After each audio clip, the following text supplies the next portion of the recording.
I am Julian, I am 29 years old, and exactly 1 year ago, on what was universally supposed to be the single most sacred and joyous day of my entire life, I stood completely and utterly alone in the dressing room of a small stone chapel. Not a single member of my blood-related family showed up to my wedding. While I was standing there in my tailored tuxedo, watching the hands of an antique grandfather clock tick relentlessly past the time my ceremony was supposed to commence, my parents made it abundantly clear that they had much more important places to be. My own father, the man who had looked me directly in the eyes just days prior and solemnly promised to stand by my side as my best man, sent me a text message right as the bridal march was supposed to start. It read, "Things are really celebratory here, sorry son." They had all collectively chosen to attend my older brother's lavish baby shower instead. Laughing, drinking expensive champagne, and taking perfectly filtered photos while I sat in an empty room, listening to the heavy, suffocating silence of my own abandonment. But there was one massive, reality-shattering thing my family did not know. The quiet, humble landlord who eventually knocked on my door and stepped in to stand by my side wasn't just some sweet old man who liked to tend to his rose bushes and collect rent checks. He was the ultimate gatekeeper to a world of unimaginable wealth and influence that my family had spent their entire pathetic lives desperately trying to claw their way into. And right now, they are leaving frantic voicemails, begging for my forgiveness and demanding answers, while I sit back and watch their entire fake empire crumble to the ground. Before I tell you exactly how it all went down and how they destroyed their own lives, hit that like button if you believe karma always collects its debts. And don't forget to let me know where you are watching from in the comments section below. Now, let's go back to the chapel where this nightmare really began. The walls of the chapel's waiting room were painted a soft, eggshell white, but in the dim afternoon light, they looked sterile and cold, like the walls of a hospital waiting room.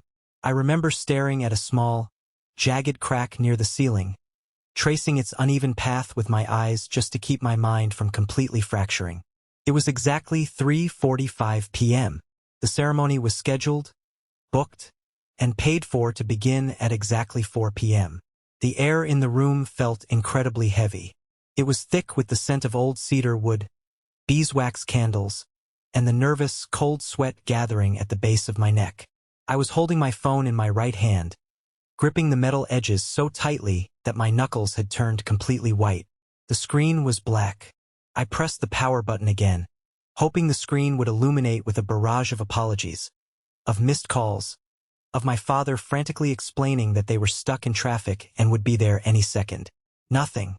I pulled up my recent calls list. I had dialed my mother, Eleanor, for separate times. I had dialed my father, Richard, 6 times. I had even swallowed my pride and called my brother, Arthur, twice. Every single call had gone straight to voicemail. I sat down heavily on a plush velvet chair in the corner of the room. It felt entirely too comfortable for the harsh, brutal reality of the moment I was experiencing. My phone finally buzzed, vibrating violently against the palm of my hand. My heart jumped straight into my throat.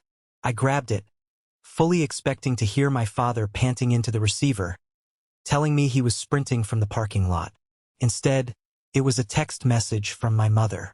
I opened it, and the words burned themselves into my retinas. "Arthur and Chloe are just about to pop the balloon, so sorry we can't make it to your little gathering, Julian. The baby needs his family around today. We will send a card in the mail." My little gathering. That was exactly how my mother referred to my wedding. She reduced the most significant commitment of my life to a trivial inconvenience. I stared at the glowing pixels on the screen until they blurred together into a meaningless shape. A second text chimed in immediately after. This one was from my Aunt Martha, my mother's sister and the family's resident enabler. "Julian, sweetie, impossible to get away. The catering here is spectacular and your mother needs me to help host the guests. Have a nice afternoon. Have a nice afternoon." She spoke to me as if I were a distant acquaintance she had bumped into at Walmart, not her nephew on his wedding day. Then came the final, devastating blow. The text from my father. The man who, just 3 days prior, had put his heavy hand on my shoulder, looked me in the eye, and sworn he wouldn't let me down. Things are really celebratory here. Sorry, son. Catch up next week. I didn't throw the phone against the wall. I didn't scream or break down crying.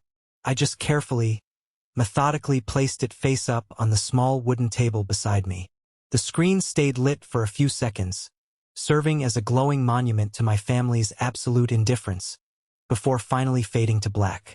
I walked over to the tall, antique mirror leaning against the far wall. I looked at myself.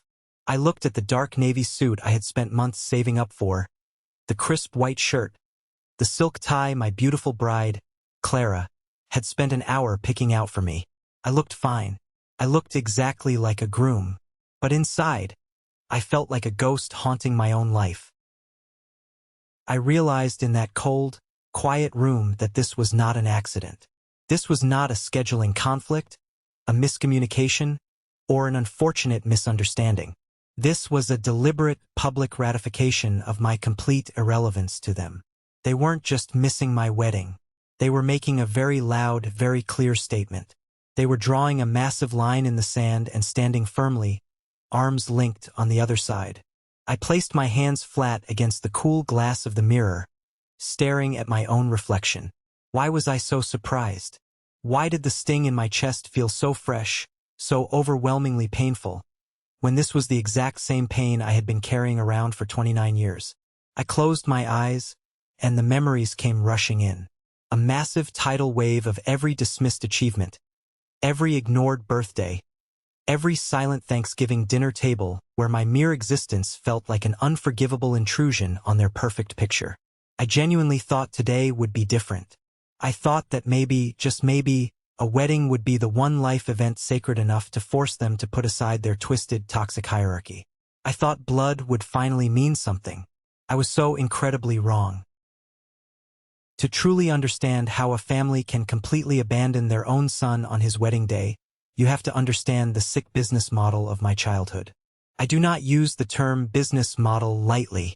My family did not operate like a normal, loving, supportive unit.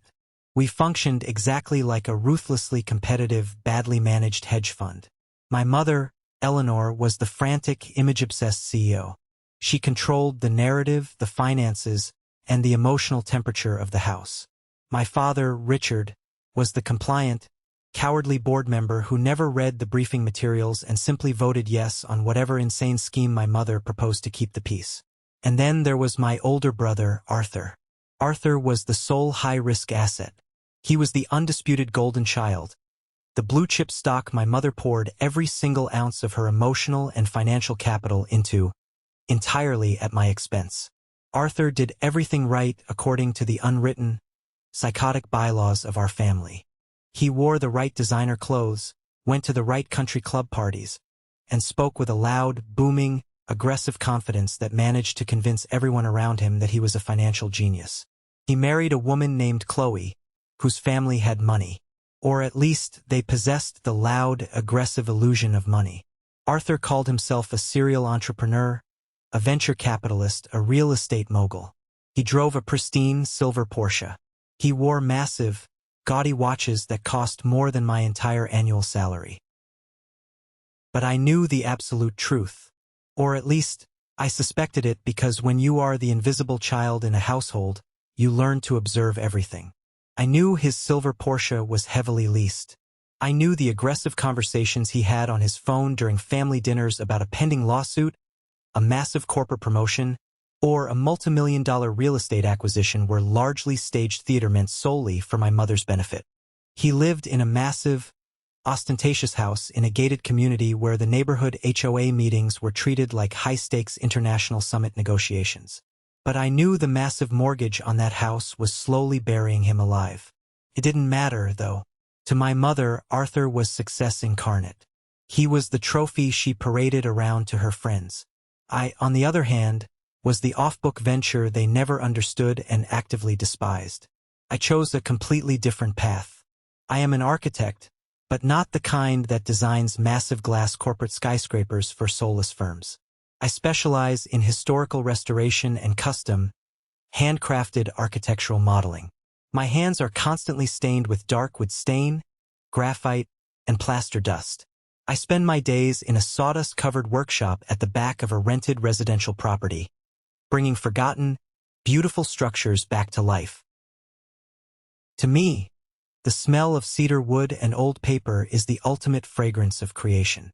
To my family, it was the reek of financial instability and social embarrassment. They saw my worn denim work shirts and my quiet, intense focus not as the uniform of a dedicated craftsman, but as a deliberate, malicious insult to their bourgeois aspirations. They could not fathom a life that wasn't benchmarked by a bloated salary, a fat 401k, or ruthless corporate ladder climbing. Every single Thanksgiving dinner was a masterclass in psychological warfare and passive aggression. So, Julian, my mother would say, cutting her turkey with surgical precision, not even looking up from her plate. Still playing with little wood blocks in that dirty shed of yours? It is a historical restoration firm, Mom. We just secured a major, city-funded contract for the downtown Heritage District. I would reply, trying desperately to keep my voice even and respectful. Arthur would chuckle from across the table, swirling his expensive red wine in his glass. Cute. Let me know when you want to get into commercial real estate, little brother. I can show you how the big boys actually play the game. You can't rely on an inheritance to bail you out forever, especially since Mom and Dad are investing in my new startup. The sheer audacity of that statement always made my blood boil.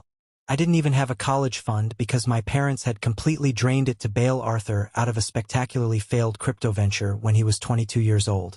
But I stayed quiet. I gripped my fork and looked at my plate. I learned early on that defending myself with facts only fueled their fire and turned me into the villain. The real breaking point, the absolute catalyst for the ultimate betrayal that led to my empty wedding, happened the night I brought Clara home. Clara is a high school music teacher. She has kind, empathetic eyes, a gentle laugh, and a beautiful soul that sees right through the superficial garbage of the world. She saw my calloused, stained hands and didn't see a financial failure. She saw a builder. She saw a man who created things with integrity. I invited my family to a very nice, very expensive downtown restaurant to formally announce our engagement. I had saved up for 10 months to buy Clara the ring she deserved. When the dessert arrived, I stood up, took Clara's hand in mine, and told them the incredible news. We were getting married. I expected a little warmth, maybe a hug, maybe a simple congratulations. Instead, a suffocating silence fell over the table, followed by a collective, mournful sigh from my mother and aunt. My mother deployed her signature look of deeply pained disappointment, a facial expression she had perfected over years of dealing with my minor rebellions. She set her silver fork down slowly on her plate. Julian, dear, she lamented, her voice dripping with thick, artificial sympathy that made my stomach churn. It is lovely that you've found someone who shares your artistic inclinations. But a marriage requires a real foundation, a real salary. You cannot frame love and use it to pay off a mortgage on a house you clearly cannot afford. Aunt Martha, who had tagged along just to be a spectator to my misery, leaned in and whispered loud enough for the entire restaurant section to hear. It is just such a difficult world without a proper safety net. I just worry about the inevitable custody issues if they end up in a messy divorce in a few years because of financial strain. I gripped my cloth napkin under the table until my knuckles ached. I looked over at Clara. Her beautiful smile hadn't wavered, but I saw the distinct flash of deep hurt in her eyes. Arthur didn't even bother to look up from his smartphone. He just muttered, "Congrats, kid. Try not to go bankrupt on the catering. I know a guy who does cheap buffet spreads if you need a discount." We left the dinner early. I paid the massive bill, escorted Clara to my truck, and drove away. I apologized to her the entire drive home, feeling a deep, burning, toxic shame that these were the people I was tied to by blood. But Clara just held my hand, kissed my knuckles, and told me that we were building our own family now. A real family based on love, not bank accounts. I believed her. I truly thought the worst of their cruelty was behind us. I thought that by simply keeping my head down, asking for nothing, and planning a modest, quiet wedding, we could avoid the drama. I had absolutely no idea that Arthur had already set the trap, and my family was more than eager to step right into it and destroy me. The storm did not hit all at once. It gathered on the horizon, dark and threatening, completely disguised as a joyous, celebratory family announcement. Clara and I had officially set our wedding date for the second Saturday in October.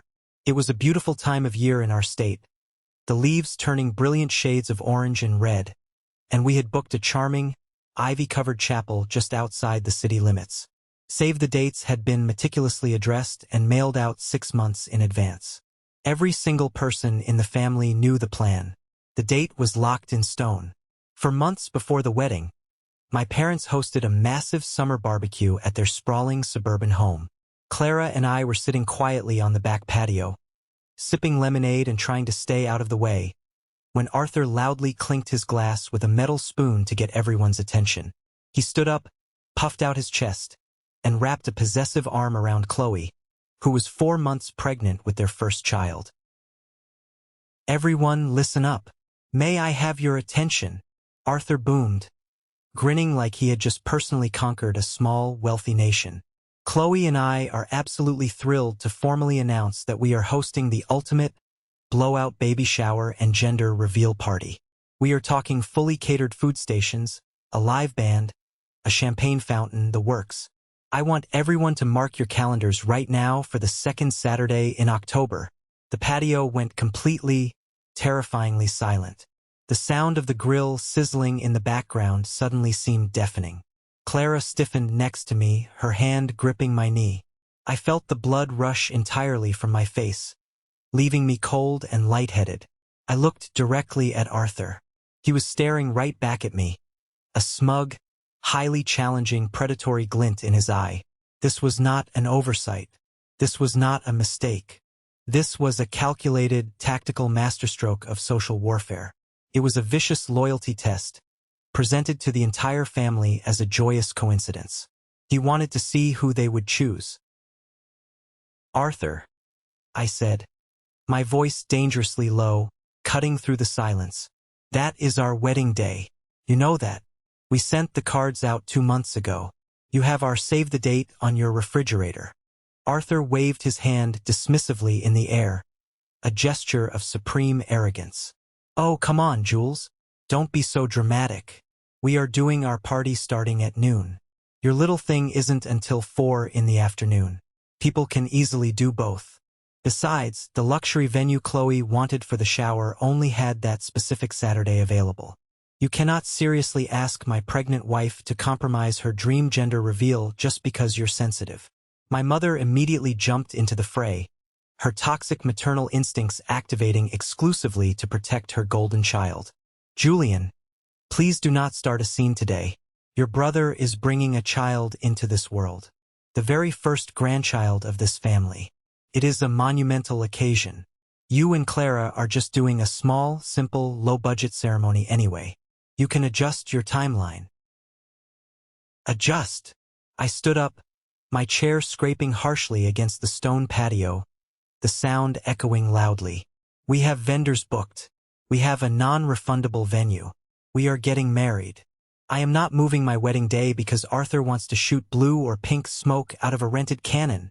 Do not raise your voice at your mother in my house," my father barked, suddenly finding his spine now that he had a script provided by his wife to follow. The argument escalated into a brutal, humiliating shouting match in front of 20 guests. Threats of officially cutting me out of the family trust, which I knew for a fact was empty anyway, were thrown around by my mother as if she were wielding a weapon. My mother openly accused Clara of being manipulative and trying to drive a wedge between 2 brothers. I couldn't take it anymore. I grabbed Clara's hand, turned my back on them, and we walked out of the yard without looking back. Over the next few months, the psychological pressure campaign began in full force. Aunt Martha called me almost daily, acting as the designated emotional manipulator for my mother. "Julian, you are literally breaking your poor mother's heart. Why do you have to be so incredibly stubborn? It is just a date on a calendar. Arthur is under a lot of stress with his commercial real estate business. Just be the bigger person and move the wedding to Sunday." I steadfastly refused. For the first time in my entire life, I planted my feet firmly in the dirt and refused to be moved to the back of the line. I thought that if I held my ground, if I showed them that this meant everything to me, they would eventually realize how insane and cruel they were being. Surely, a son's wedding trumped a party with balloons. I was wrong. The cruelty was the point. 2 weeks before the wedding, my father pulled me aside during a brief, incredibly awkward visit to my workshop.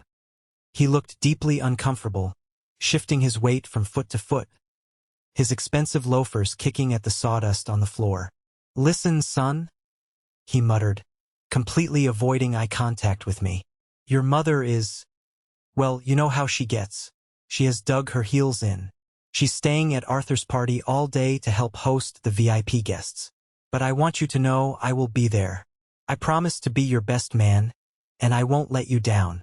I will just slip away from the shower around 2:30, head straight to the chapel and stand by your side." It was a pathetic, cowardly half-measure of a promise, but in my starved, desperate state for paternal validation, I took it. "Thank you, Dad," I said, genuinely believing him. But Arthur wasn't done. He couldn't just win the loyalty of my parents. He had to ensure my absolute, total isolation. 3 days before the wedding, I got a phone call from Mark. Mark had been my best friend since the 10th grade. We had played baseball together, gone to prom together. When my dad had initially waffled on being my best man months ago, I had asked Mark to be a groomsman, to stand up there with me and hold the rings. "Hey, Julian," Mark said, his voice incredibly tight, completely lacking its usual easygoing, brotherly warmth. "Listen, man, I can't make it this Saturday." I froze, the sanding block slipping from my hand. "What? Mark, you're one of my groomsmen. The wedding is in 3 days. Are you okay? Is it a family emergency?" There was a long, agonizing pause on the line. I could hear city traffic in the background. "It's not a medical emergency, no. It's..." Arthur called me. My stomach plummeted straight into the floorboards. "Arthur? What the hell does Arthur have to do with you? He offered me a buy-in on that massive new commercial real estate project he's developing downtown." Mark rushed out, the words tumbling over each other in a desperate attempt to outrun his own guilt. "It is a ground-floor opportunity, Julian. Life-changing money. But he's hosting a mandatory exclusive investor lunch at his house. During the baby shower, he explicitly said if I am not there in person to sign the legal papers, he gives the spot to someone else." I felt the room spin violently. Arthur was literally buying my friends. He was aggressively weaponizing his fake wealth to dismantle the most important day of my life, piece by piece. "So you are actively choosing a real estate pitch over my wedding," I said, my voice completely void of any emotion. "Julian, come on, man. Be reasonable. I have massive student loans. I am desperately trying to buy a house. You know how hard the economy is out here. I will make it up to you, I swear to God. I will buy you guys a great steak dinner next week." "Don't bother," I said, and hung up the phone. I sat completely alone in my workshop as the sun went down, surrounded by the beautiful wooden models of houses I was building for other people, realizing with crushing clarity that I had no home of my own. My family had sold me out for a baby shower. My best friend of over a decade had sold me out for a phantom real estate investment. I was entirely, fundamentally alone in the world. But as I sat in the dark, smelling the cedar wood, a cold, hard, unbreakable resolve began to form deep in my chest. I wasn't going to cancel. I wasn't going to let them win. I was going to marry Clara if I had to stand at that altar by myself and speak my vows to an empty room. I thought the betrayal had peaked. I thought the worst was over. I was so incredibly wrong. The morning of the wedding broke with a harsh, glaring sunlight that felt almost mocking in its brilliant intensity. I woke up in the small, modest apartment I shared with Clara. She was already awake, sitting quietly at the kitchen table, her hands wrapped tightly around a mug of black coffee. She looked up at me, her eyes filled with a fierce, unwavering, protective love that took my breath away. "We are doing this," she said softly, but with a titanium core of absolute certainty. Just you and me against the world. I nodded, swallowing the massive lump of dread anchored in my throat. I opened my phone, a masochistic habit I couldn't seem to break no matter how much pain it caused me. Social media was already a flooded war zone. Arthur had hired a professional, high-end photography team for the baby shower. My feed was jammed with videos of professional caterers setting up massive floral arches, intricate ice sculptures being wheeled across the lawn, and my mother, dressed in a custom designer pantsuit, directing traffic like a four-star general preparing for battle. It didn't look like a baby shower. It looked like a royal coronation. There was not a single post, not a single text message, not a single passing mention of my wedding from anyone in my bloodline. I threw the phone aggressively onto the bed and went into the bathroom to shower. I scrubbed my skin under the scalding hot water until it was bright red, desperately trying to wash off the invisible stench of my family's toxicity. I stepped out, dried off, and put on my suit. I tied my shoes with deliberate, methodical movements. I drove Clara to the chapel, holding her hand so tightly the entire way that my knuckles ached. We arrived at the beautiful, rustic venue 2 hours early. Clara went to the bridal suite with her 2 friends from the school who were serving as her bridesmaids. I retreated to the small, cold waiting room at the back of the chapel. That was exactly when the final text started rolling in. The final, brutal nails hammered into the coffin of my family ties. The very last shred of hope I had was clinging desperately to Kevin, my older cousin, who had always been somewhat decent to me growing up. My phone buzzed on the table. "Hey Jules," Kevin's text read. "Listen, things are absolutely crazy over here. Arthur rented a whole carnival setup. Your dad tried to leave about 20 minutes ago to head to your venue, but your mom threw a massive, screaming fit in front of all the guests. She explicitly said if he left the shower early, she would file for a divorce on Monday morning, hire the best lawyer in the city, and take the house and his entire pension. He's terrified. He's staying. I'm so sorry, man. I'm stuck here too." That was the exact moment I looked in the mirror, the moment I realized the absolute, undeniable finality of my isolation. The moment my father texted me his pathetic, cowardly excuse about things being celebratory. My mother had weaponized divorce and legal action to keep my father from standing by my side. I was staring blankly at the floorboards, listening to the muffled, beautiful sounds of the string quartet warming up their instruments in the main sanctuary. I was a groom without a family. I had no best man. I had no one to stand behind me and signify that I belonged to a tribe. I was an orphan with living parents. Then, there was a soft, polite, incredibly distinct knock on the heavy oak door. I didn't answer right away. I assumed it was the venue coordinator coming to deliver the humiliating news that it was time to take my solitary, pathetic walk down the aisle to the altar. The door clicked open slowly. Standing in the doorway was Mr. Harrison. Mr. Harrison was the owner of the property where I rented my architectural workshop and the small cottage Clara and I lived in. He was a quiet, unassuming man in his late 60s. Most days, I saw him out in the yard, wearing worn-out gardening gloves and a faded straw hat, pruning his hydrangeas or quietly repairing a broken fence post. He drove an old, beat-up Volvo station wagon and always spoke with a slow, deliberate, incredibly polite cadence. He paid attention to detail, never bothered us, and occasionally left baskets of fresh tomatoes from his garden on our porch. But today, standing in the doorway of the chapel, Mr. Harrison was not wearing gardening clothes. He was wearing a bespoke, midnight blue suit that fit his frame with razor-sharp, custom-tailored precision. The fabric looked incredibly expensive. His silver hair was perfectly combed. He looked immaculate. He looked powerful. He looked like a man who commanded entire boardrooms.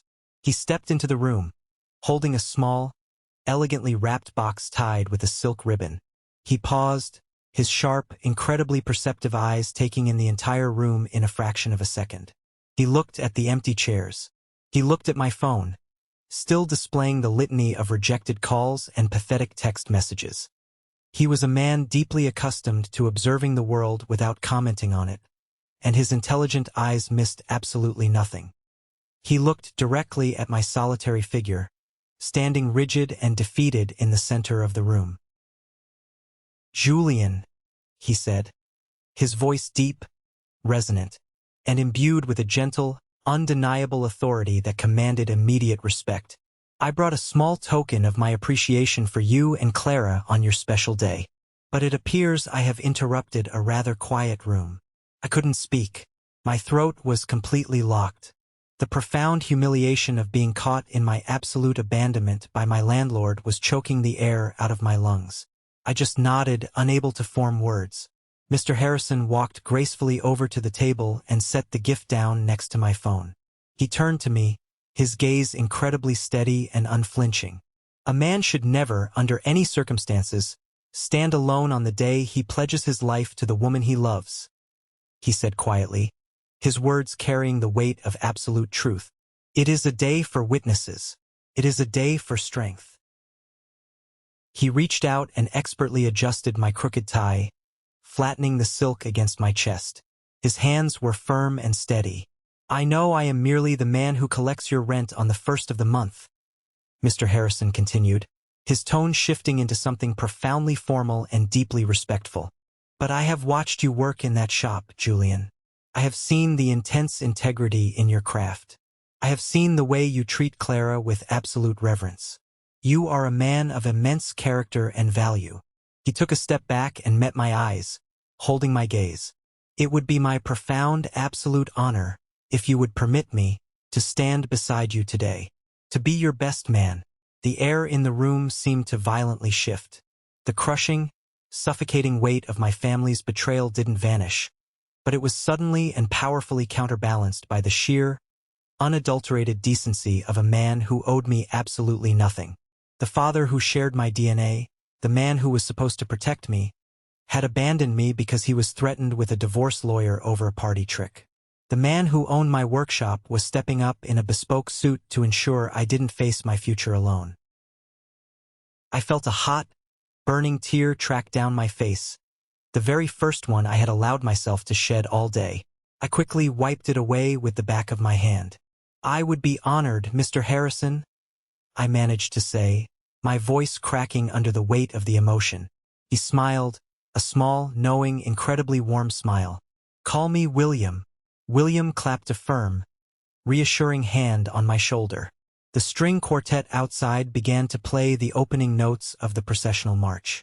The heavy oak doors to the sanctuary were waiting to be opened. "Shall we go show them the kind of man you are?" William asked. I took a massive, deep breath, the cold resolve settling permanently into my bones, turning my spine into steel. I was done waiting for my family.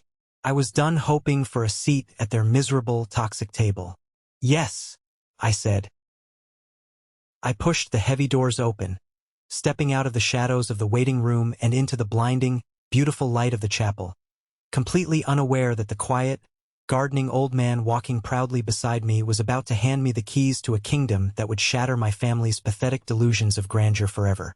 The heavy, centuries-old oak doors of the chapel swung open, and for the very first time that entire, excruciating day, I finally took a full, deep breath that reached the bottom of my lungs. The sanctuary was not packed to the rafters. There were maybe 30 people sitting quietly in the polished wooden pews. These were Clara's fellow public school teachers, a few of my most loyal, long-term clients, the local lumber yard vendors who knew the quality of my work, and a handful of genuine friends who had chosen to be there for us. There was no designated family section for me. The first 3 rows on my side of the aisle were completely, devastatingly empty. There were no aunts dabbing their eyes with tissues, no uncles checking their watches, and absolutely no parents looking on with pride. But as I walked down that long, carpeted aisle with William Harrison keeping a steady, dignified pace right beside me, his bespoke suit cutting a sharp figure against the stained glass light, the emptiness of those front rows stopped feeling like a cruel, unusual punishment. Instead, it started feeling like a massive, overwhelming relief. I was walking away from 29 years of constant criticism, endless comparisons, and the toxic reality of being the invisible son. Clara looked like an absolute vision. When she stepped into the doorway at the back of the chapel, the afternoon sunlight caught the delicate lace of her dress, and my heart completely stopped. She didn't look nervously at the empty space where my parents should have been standing. She didn't offer me a look of pity. She looked right directly at me, her eyes shining with a fierce, protective, unconditional love that made my brother's entire fake real estate empire look like a pile of cheap plastic blocks. We stood at the altar and said our vows. We didn't just promise to stay together through standard sickness and health. We looked into each other's eyes and silently promised to fiercely protect our home from the people who were supposed to love us the most. When the minister formally asked for the rings, William stepped forward with absolute grace. He handed me the gold band with a firm, respectful nod that communicated more paternal pride than my own father had managed in 3 decades. It was, without a single doubt, the most dignified, profoundly beautiful moment of my entire life. After the ceremony concluded, we hosted a very small, intimate reception at a local, family-owned farm-to-table restaurant downtown. There were no ostentatious champagne fountains. There were no rented ice sculptures melting on the buffet tables, no professional string quartets, and no carnival games designed to distract people from a lack of genuine connection. It was just incredibly good food, warm, amber string lights hung across the exposed brick walls, and people who actually, truly wanted to be in that room with us. I was sitting at the head table, holding my new wife's hand under the linen tablecloth, feeling a strange, quiet, unfamiliar peace finally settle over my shoulders, when William Harrison approached us. He had a simple glass of sparkling water with lime in his hand and a very thoughtful, focused expression on his distinguished face.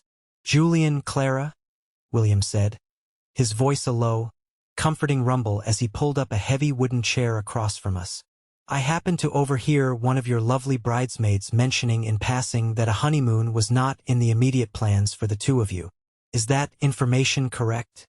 I felt a brief, hot flush of embarrassment hit my cheeks, a leftover reflex from years of my family mocking my financial status, but I forced myself to keep my head held high. "Yes, William, that is correct," I answered honestly. "We poured all of our available savings into paying for the wedding venue and securing the commercial lease for my new, much larger architectural workshop on the south side of town. We decided that business promotion, maintaining a stable salary, and expanding the firm's capabilities was the absolute priority right now. We will take a nice trip somewhere next year when the cash flow is a bit stronger." William nodded slowly, his incredibly sharp, observant eyes taking in the reality of our pragmatic situation. "Pragmatism and financial discipline are highly valuable traits, Julian. They are the bedrock of any lasting enterprise. But a marriage begins with a celebration of unity, a designated time to step away from the grind, not just the execution of a business plan. Excuse me for one brief moment." He stood up smoothly, pulled a sleek, encrypted smartphone from the inner pocket of his tailored suit jacket, and walked out the heavy glass doors to the quiet outdoor patio. I watched him through the glass. He made a single phone call. He didn't pace nervously. He didn't wave his hands. He spoke for less than 3 minutes, standing perfectly still, speaking with the easy, familiar, unbothered cadence of a man who moved mountains and dictated market trends before he even had his morning coffee. He ended the call, slid the phone seamlessly back into his pocket, and walked back to our table. A distinct, highly dangerous twinkle of genuine amusement danced in his pale blue eyes. "I have an old business associate," William began, sitting back down and resting his hands on the table. "His name is Victor Sterling. Perhaps, given your line of work, you are familiar with him." I felt my jaw physically drop, the name hitting me like a freight train. Victor Sterling was a notoriously private billionaire, an international philanthropist, and a massive titan in the global real estate market. But much more importantly, he was the anonymous, high-net-worth client I had been secretly doing grueling contract work for over the past 8 consecutive months. I had been commissioned through a completely blind, heavily NDA-protected third-party agency to painstakingly design and build the historically accurate, massive architectural models for the complete structural restoration of his family's sprawling ancestral estate in the Scottish Highlands. I had done the excruciatingly detailed work for a fraction of my normal hourly salary rate simply because the rich historical significance of the massive project captivated my artistic soul entirely. I had spent countless late nights in my sawdust-covered shed, studying centuries-old blueprints, treating his family's complex history with the exact same reverence, meticulous care, and deep respect that my own family had violently denied me my entire life. I know the name, yes, I stammered, completely and utterly caught off guard. I just finished a massive restoration model for his estate last month. I am well aware, William said smoothly, taking a calm sip of his water. Victor and I served on a rather tedious, highly stressful corporate banking board together a lifetime ago. We have remained close confidants ever since. I just informed him over the phone that the brilliant, incredibly dedicated young architect who breathed life back into his grandfather's legacy was getting married today, entirely without the support or presence of his own family.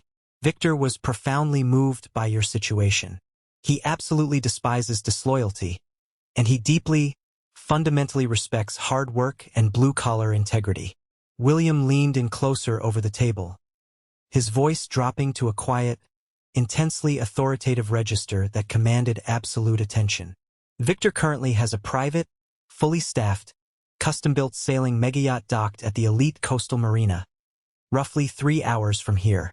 He insists, in the strongest possible legal and personal terms, that you and Clara make use of it for the next 14 days as his personal wedding gift to you both.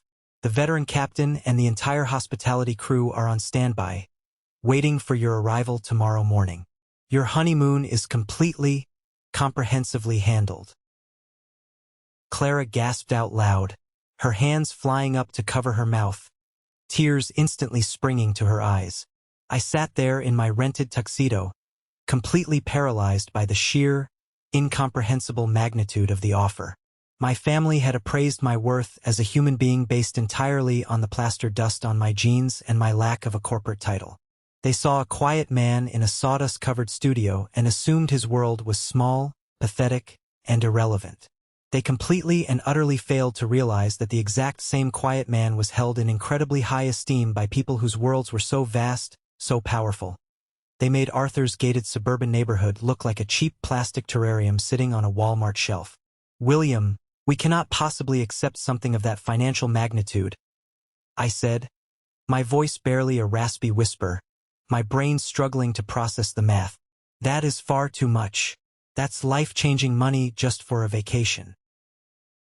Nonsense, William replied firmly, waving his hand to dismiss my protest.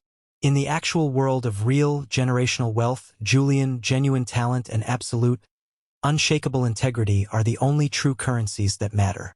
You possess both in spades. Consider it an early inheritance from the universe, a dividend paid on your hard work.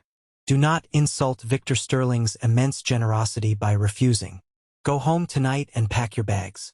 The very next morning, the sky was a brilliant, cloudless blue. Clara and I drove our beat-up truck to the coast. We completely bypassed the crowded public docks filled with tourists and pulled up to the heavy steel gates of a highly secured, private, members-only marina. Waiting for us at the end of the longest pier was a vessel so sleek, so massive, and so impossibly elegant. It looked like it had been carved entirely out of moonlight, titanium, and polished glass. The captain, a distinguished, broad-shouldered man in a crisp white naval uniform, greeted us formally by name at the base of the boarding ramp. He shook my hand, addressing me with a level of profound, genuine respect I had never once received from my own father in 29 years. We were escorted onto the gleaming teak deck, our modest luggage handled by the staff. A steward in a pristine vest immediately handed us chilled flutes of incredibly rare vintage champagne. I stood at the polished mahogany railing with my beautiful wife, feeling the warm, salty sea breeze wash over us as the massive yacht's powerful engines hummed to life. We smoothly detached from the dock, leaving the shore behind, and headed directly toward the deep, impossible, endless blue of the open ocean. I reached into my jacket pocket and pulled out my smartphone. It had been dead silent since the barrage of cruel texts the day before.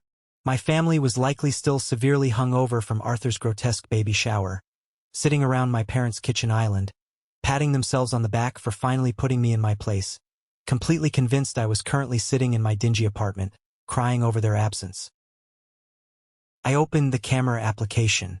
I didn't take a tacky, boastful picture of the yacht's gold-plated name or the uniformed crew. I didn't take a selfie.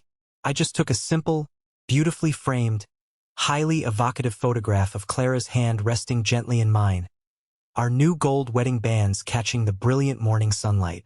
In the background, stretching out perfectly behind our joined hands, was the endless, luxurious expanse of the ocean.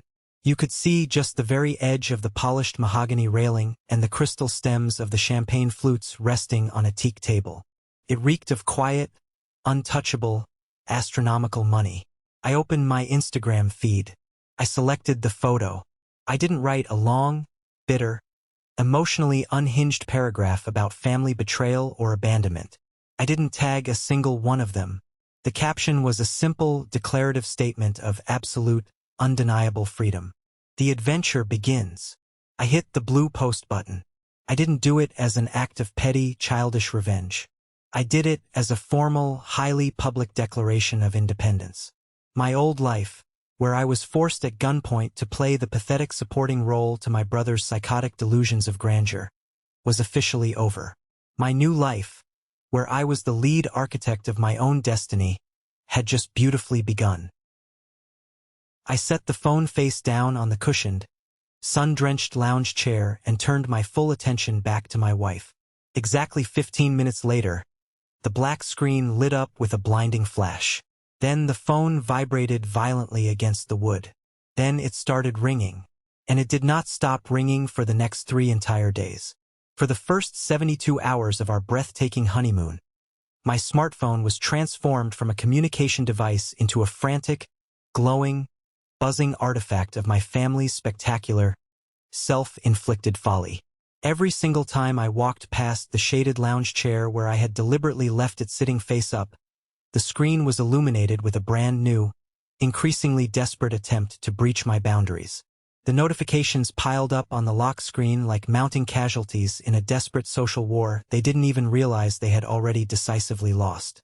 In total, over those 3 days, there were exactly 417 missed calls, frantic text messages, and unhinged voicemails. I want to be incredibly clear about something. They weren't desperately reaching out because they suddenly woke up, looked in the mirror, and felt a deep, agonizing, soul-crushing remorse for abandoning their own flesh and blood at the altar. They were reaching out because that single, carefully framed photograph I posted violently violated the fundamental, unwritten laws of their carefully constructed social physics. They were looking at an image of a superyacht that cost more to fuel for a single week than my brother Arthur made in 3 entire years of his fake real estate hustle, and their materialistic brains were completely, literally short-circuiting. They needed to force this new, terrifying information into a narrative they could financially control. They desperately needed me to be a massive fraud, or they needed to somehow incredibly claim credit for my sudden, inexplicable proximity to extreme wealth. Clara and I made a hilarious, highly satisfying game out of completely ignoring the relentless buzzing. We swam in crystal clear, secluded coves off the coast. We ate incredible, multi-course meals prepared exclusively for us by a private, Michelin-trained chef, and we slept deeply without the crushing, suffocating weight of my family's toxic expectations resting on our chests. On the warm, breezy afternoon of the 3rd day, while we were anchored off a stunning, entirely secluded private island, I finally decided it was time to drop the guillotine. I walked over and picked up the phone. I calmly bypassed the hundreds of aggressive texts from Aunt Martha demanding I explain myself immediately. I completely ignored Arthur's commanding, furious messages telling me to call him the second I saw his text because he had a business proposition for me. I sat down, poured myself a glass of iced tea, and waited for the screen to light up with the inevitable incoming call from my mother, Eleanor. It only took 4 minutes. I let it ring. I let it ring until the absolute last possible second before it hit voicemail, reclaiming every single ounce of control and power I had surrendered to her over the past 29 years. Then, with a calm flick of my thumb, I swiped to answer. I didn't say a single word. I didn't say hello. I just held the sleek phone to my ear, leaning back, and let the vast, empty, powerful sound of the ocean wind fill the cellular connection. Julian? Julian, is that you? My mother's voice was sharp, incredibly breathless, and laced with a highly manufactured, theatrical panic that was genuinely breathtaking in its utter dishonesty. Julian, for the love of God, answer me. Where are you? Your father and I have been absolutely beside ourselves with worry. You completely disappeared after the wedding. I leaned back further into the plush cushions of my lounge chair, watching a small pod of dolphins break the glittering surface of the water in the far distance. The performance she was putting on was almost admirable in its audacity. They weren't worried about my safety. They were completely mystified. They were outraged that I had slipped off their heavily monitored radar and somehow landed somewhere they couldn't even afford to buy a ticket to look at. I am on my honeymoon, Mother, I said. My voice was completely placid, as steady and unbothered as the horizon line in front of me. I sounded exactly like a man who owned the entire ocean. I heard a frantic, panicked shuffling on the other end of the line. I could hear my brother Arthur in the background, hovering over the speakerphone, his voice a sharp, impatient, highly aggressive hiss. Ask him where the hell he got the damn boat, Mom. Ask him whose money is paying for that. He doesn't have that kind of cash. It's a rental scam. My mother's tone pivoted instantly, dropping the fake, breathless maternal concern and shifting straight into a pointed, aggressive, demanding cross-examination. She couldn't help herself. The sheer, unadulterated greed always overpowered the act. A honeymoon, Julian? On a vessel of that ridiculous magnitude? Your brother saw the pictures you posted. We are all quite perplexed here at the house. Did Clara's family have hidden financial resources you maliciously failed to mention to us? Or did you take out a massive, highly irresponsible personal loan just to show off? It would have been helpful to know your actual financial standing before the wedding, so we could have planned accordingly. There it was, the absolute, undeniable truth of who they were. The frantic, pathetic scrabbling for a logical foothold. They desperately needed an explanation that would keep their neatly constructed, Arthur-centric universe from violently flying apart into a million pieces. They needed me to be financially reckless, playing at being a bohemian rich kid, because the alternative was a massive existential threat to their entire identity. The alternative was that they had made a colossal, unforgivable, life-ruining error in judgment based entirely on their own superficial, trashy criteria. This was the exact, perfect conversational endgame I had been unknowingly preparing for my entire life. I was not going to yell. I was not going to defend my worth or my career. I was not going to justify my existence to them ever again.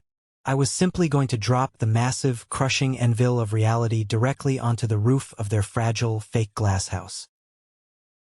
No, Mother, I said, letting the simple, ice-cold denial expand in the heavy silence between us. I did not take out a bank loan, and Clara's family consists of hard-working public school teachers who live on a strict salary. There is no secret college fund, no hidden inheritance, and no massive trust account paying for this. Then explain the yacht, Julian, she demanded, her voice actually cracking with sheer, unadulterated frustration and envy. You build little wooden models in a rented, dirty shed. You don't vacation on billionaire superyachts in the middle of the ocean. Actually, Mom, I do, I replied, my voice deliberately light, conversational, and utterly, brutally ruthless. The yacht we are currently sailing on belongs to a gentleman named Victor Sterling. I am absolutely sure Arthur recognizes the name from his little commercial real estate magazines he leaves on your coffee table. Victor is one of my private, exclusive clients. He was so profoundly moved by the way my architectural firm brought his family's history to life that he offered this entire trip, fully staffed with a private chef and captain, as a personal wedding present to Clara and me. The silence on the other end of the line was so incredibly profound, so physically thick. I could almost hear the rusted, overworked gears of her materialistic mind completely seizing up and smoking out of her ears. Victor. Victor Sterling? She finally choked out. The name alone carried a massive, undeniable weight in her circles that she couldn't possibly argue with or diminish. But how? How in the world do you know people like that? You don't go to the country club. You don't network at the charity galas. You wear jeans. I work, mother. I do excellent, highly specialized work with absolute integrity. And it turns out those specific qualities are their own form of highly valuable currency among people who actually matter in this world. I said smoothly, enjoying every single second of her confusion. But the absolute best part of this entire situation is exactly how it was arranged. Victor was contacted directly by his close, personal friend, who happens to be my landlord, Mr. William Harrison. The sound my mother made was a faint, highly strained, strangled noise, exactly like a cheap tire slowly deflating on the side of the highway. Mr. Harrison? The old man who gardens outside your shop? The one who owns your little rental cottage? The very same, I confirmed, twisting the metaphorical knife with absolute surgical precision. The quiet, incredibly polite man you all completely dismissed as a functional part of the background scenery. The man Arthur loudly made fun of for driving an old, beat-up Volvo station wagon. It turns out William is a retired, elite wealth advisor and a highly connected broker for the top 1%.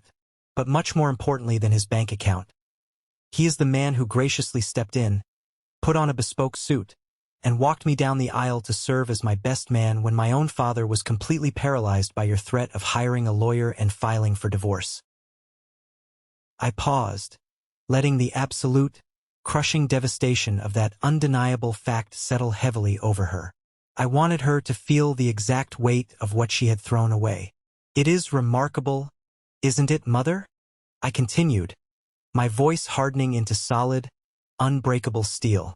When you consistently treat people with basic human decency and respect, regardless of their perceived net worth, their job title, or the car they drive, they tend to remember it. They tend to reward it. You, Arthur, and Dad should really try it sometime. It pays substantially better than leasing a silver Porsche just to impress your neighbors. I could hear Arthur completely, totally losing his mind in the background. His voice was no longer a hiss, but a full-blown, frantic, unhinged squawk of pure indignation and panic. This is a setup. She planned this.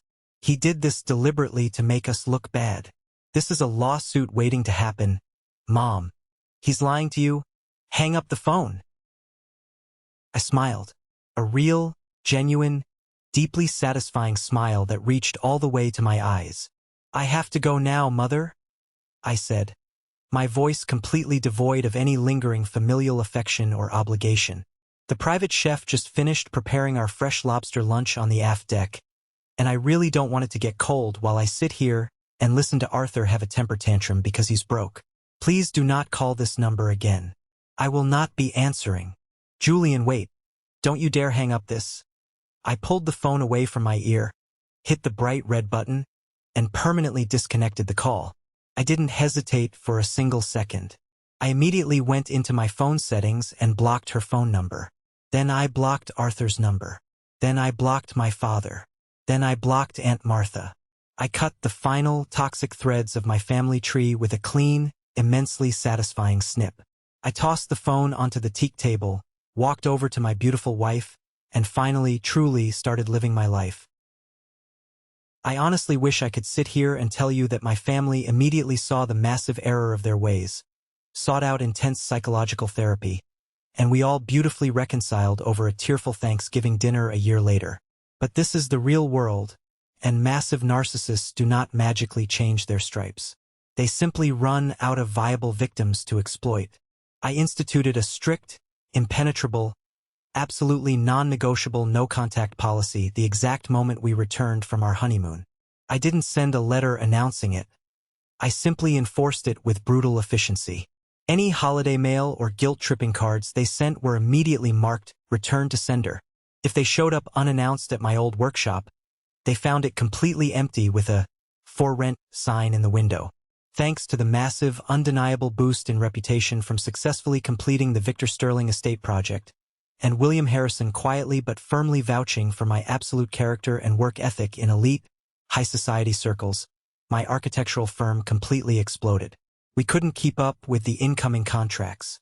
Within 2 short years, I officially moved out of the rented shed and purchased a massive, beautiful commercial warehouse right in the downtown arts district, converting it into a state-of-the-art, multi-million-dollar design studio. Clara and I bought a stunning, historic home in a quiet, heavily wooded neighborhood with excellent public schools. We didn't need to fake our success on social media. We were quietly, securely, and happily living it every single day. While my foundation was rapidly turning into solid, unshakable bedrock, Arthur's pathetic house of cards finally, spectacularly, and very publicly caught fire. It started slowly, with quiet rumors and hushed, predictable whispers filtering through the grapevine of our old high school acquaintances. Then, the whispers turned into loud shouting, and it became highly publicized public record.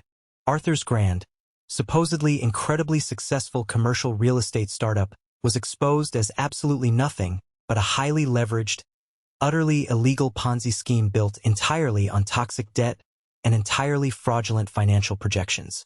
He had been desperately borrowing massive amounts of money from new, gullible investors just to pay off the angry old ones, using the leftover cash to fund his lavish, fake lifestyle, pay the massive mortgage, and keep up the wealthy appearances for our deeply delusional mother. The ultimate collapse of his empire was brutal, incredibly swift, and completely humiliating.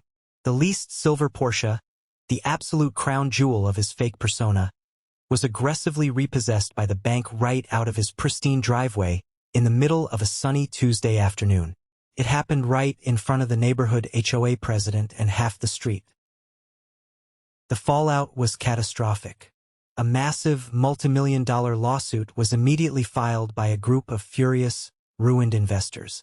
That specific group unfortunately included my former best friend, Mark, who lost every single penny of his savings and his chance to buy a house trying to eagerly chase Arthur's fake gold rush instead of attending my wedding. Mark tried desperately to reach out to me via email to apologize, to tell me I was right all along, to beg for a job at my firm, but I immediately deleted his messages without reading them. He made his choice at the baby shower. Chloe, realizing with terrifying clarity that the money was entirely gone and the criminal legal bills were piling up fast enough to bankrupt her own family, filed for a highly aggressive, incredibly nasty divorce.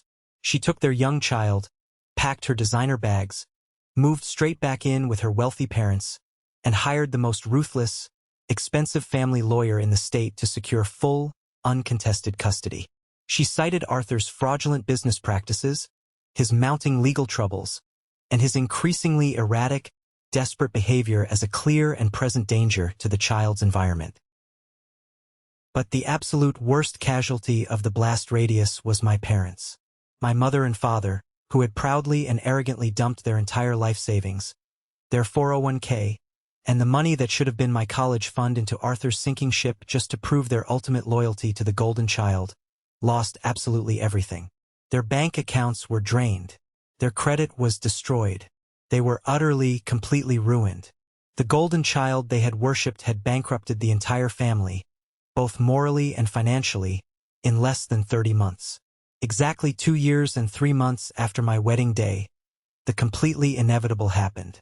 I was standing in the bright, sunlit lobby of my downtown studio, reviewing a set of massive blueprints with my lead contractor, when the front security buzzer rang loudly. I looked up at the high-definition security camera monitor mounted on the wall. Standing nervously on the concrete sidewalk, looking easily 10 years older, physically exhausted, and completely stripped of their usual suffocating arrogance, were my mother and father. I told my contractor to take a break. I walked slowly down the steel stairs and opened the heavy glass front door. I didn't step aside to invite them in. I just stood firmly in the doorway, my broad shoulders blocking the entrance entirely. "Julian," my mother said. Her voice was thin, incredibly frail, and trembling. She looked past my shoulder at the massive, beautiful studio behind me, the expensive laser cutting equipment, the bustling, well-paid employees. The sheer, undeniable reality of my success hit her face like a physical, heavy blow. We desperately need your help. Arthur is facing serious criminal legal trouble. The lawyer fees are astronomical, we can't afford them.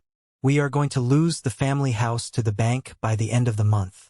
We thought maybe you could offer Arthur a management job here at your firm. Just a title to show the custody judge he has a stable income. Or maybe a small personal loan, just to help us survive this. I looked at her deeply lined face. I looked at my father, who couldn't even summon the courage to meet my eyes, staring pathetically at his scuffed old shoes. They didn't come here to apologize for abandoning me at the altar. They didn't come to finally meet their daughter-in-law. They came because their favorite ATM was broken, and they heard through the grapevine that the ATM they discarded in the trash was suddenly dispensing $100 bills. No, I said. The single word was incredibly simple, quiet, and completely devoid of any anger, malice, or lingering resentment. It was just a cold, hard, immovable fact. Julian, please, I am begging you. My father finally spoke up, his voice pathetic, weak, and cracking. He is your older brother. We are your family. You have to help us. We have absolutely nothing left. You made your choices, I said, my voice echoing slightly in the large, modern foyer. You chose a catered baby shower over your own son's wedding. You chose the illusion of wealth over the reality of hard work. You chose Arthur over me every single day of my entire life. I am not a financial safety net for your spectacularly bad investments. I am not a bank. And I am certainly not your family anymore.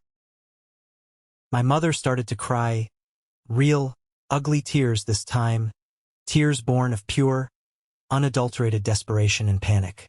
How can you be so incredibly cold to your own mother? After everything we did to raise you, you showed me exactly how incredibly cold this family can be when it suits your narrative, I replied, stepping back into the lobby and grabbing the heavy stainless steel handle of the glass door. I just finally learned the lesson you taught me. I highly suggest you call your buddy Mark.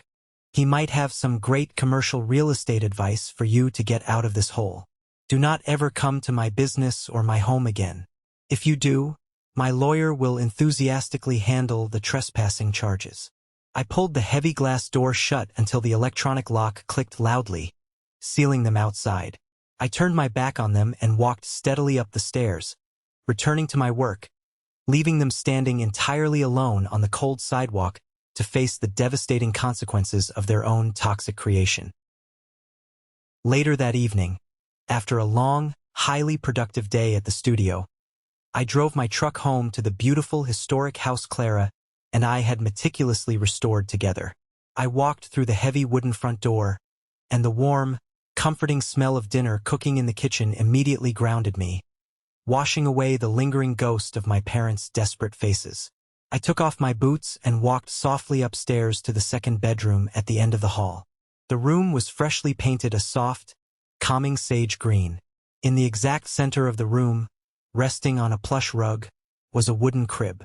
I hadn't bought it from a luxury, overpriced baby boutique. I had spent the last 3 consecutive months building it entirely myself, completely by hand, out of solid, beautiful imported cherry wood in the back of my workshop. I ran my calloused hand over the perfectly sanded, incredibly smooth railing, feeling the absolute strength, safety, and integrity of the joints I had glued and clamped myself. It was built to last for generations. Clara walked quietly into the room, resting her hand lightly on her heavily pregnant belly.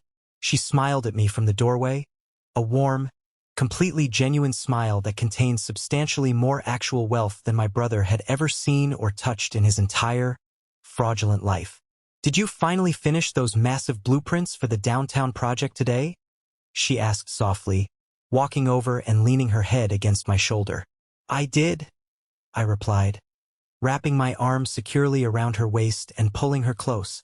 "And I took out the trash. The studio is completely clean." She looked up at me, her eyes searching mine for a second. She knew exactly what I meant. She knew they had come, and she knew they were gone. She kissed my cheeks softly, and we stood there together in the quiet nursery, just looking at the empty crib, waiting for our future to arrive. It took me 29 incredibly painful years and standing in a devastatingly empty wedding chapel to finally, truly understand the absolute truth about the concept of family. Blood does not automatically grant someone a permanent VIP all-access pass to your life, your financial resources, or your emotional well-being. Family is not defined by shared DNA, a common last name, or a forced gathering around a Thanksgiving turkey. Family is defined entirely by mutual respect, unwavering emotional support, and actually showing up for people when it genuinely matters, not just when it benefits their social standing. My parents and my brothers spent their entire lives treating me like a bad investment, a social liability they had to barely tolerate. They constantly tried to break my spirit down just to make themselves feel taller. But the profound irony is that by casting me out, by utterly and completely abandoning me on the day I needed them the absolute most, they didn't diminish my worth at all. They inadvertently set me free. They handed me the exact tools and the brutal clarity I desperately needed to build a massive, impenetrable fortress around my own life, a fortress they are now permanently, legally locked out of. I learned how to be a real man, how to be a dedicated professional, and how to be a fiercely protective father, not from the weak, cowardly man who shared my last name, but from the quiet, dignified landlord who stepped up to the plate when he absolutely didn't have to. William Harrison is the man I proudly invite over for dinner now. William is the man who helped me navigate the corporate world. And William is the man my unborn child will joyfully call Grandpa. Because William understood that true wealth isn't a leased silver sports car, a fake executive job title, or a screaming match at an HOA meeting. True wealth is integrity, kindness, and standing firmly by the people you believe in when the chips are down. I used to carry the intense pain of their constant rejection like a massive, suffocating stone deep in my chest. Now, I look at that pain as the expensive tuition I paid to learn the most valuable, life-altering lesson of my entire existence. You cannot heal, you cannot grow, and you cannot thrive in the exact same toxic environment that made you sick in the first place. Sometimes, the only way to win a rigged, deeply unfair game is to completely walk away from the table, take your chips, and build your own damn casino. Let's pause for a moment. Thank you for staying with me this far, you're truly amazing. Please help me by liking the video and commenting the number 1 below so I know you've been here with me until this point. This not only helps more people discover this story, but also lets me know that my experiences mean something to someone. Your support is the greatest motivation for me to keep sharing the rest of this journey. Have you ever faced something similar with your own family? Have you ever had to draw a hard, unforgiving line in the sand and walk away from the toxic, manipulative people who shared your bloodline just to protect your own sanity and peace? Share your story in the comments below. I read every single one of them, and I promise you, no matter how isolating it feels, you are not alone in this fight. And don't forget to like and subscribe to the channel so you don't miss the next journey. Until next time, protect your peace fiercely, know your absolute worth, and never, ever let anyone make you feel like a supporting character in your own beautiful life.